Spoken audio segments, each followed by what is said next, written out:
lebo je to skvelý networking, dá sa zdieľať veľa skúseností, informácií, zaznámiť sa s ľuďmi, ktorí sú ambiciózne, ktoré robia veľa praktických projektov.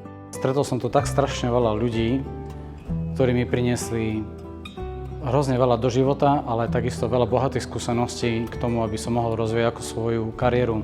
Takisto aj hlavne týmy. Aj toto stretnutie je o tom, aby sme spájali úžasných ľudí, skúsených ľudí a nakoniec z toho vzniká úžasná práca, veľký prínos pre Slovensko a veľký prínos pre Lín.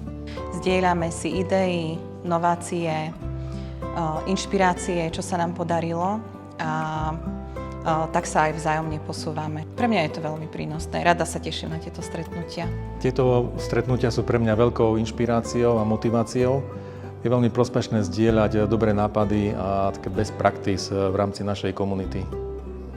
Vieme si vymieňať rôzne skúsenosti a tiež sa vieme dozvedieť o tom, že aj ostatní majú tie isté problémy alebo podobné problémy ako aj my. Je to inšpirácia a pozitívna energia.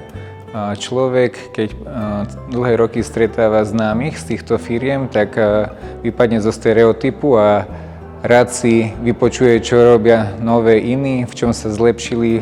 Takto pred rokom som pod stromček dostala knihu o kaučovacích technikách. Tie som si študovala, sledovala, skúšala, trénovala. Práve tu som stretla človeka, s ktorým sme sa vlastne dali do reči a mohla som využiť to, čo som si vlastne naštudovala a natrénovala. My sme už ako aj rodina, som povedal, a raz za čas je dobre sa stretnúť, porozprávať, otvoriť nejaké témy. Budovanie komunity Lean expertov je našou vášňou. Sme radi, že môžeme vytvárať náučné partnerstvá a prepájať rôznych ľudí z rôznych spoločností a sektorov za účelom zvyšovania produktivity spoločnosti v rámci Slovenska i zahraničia.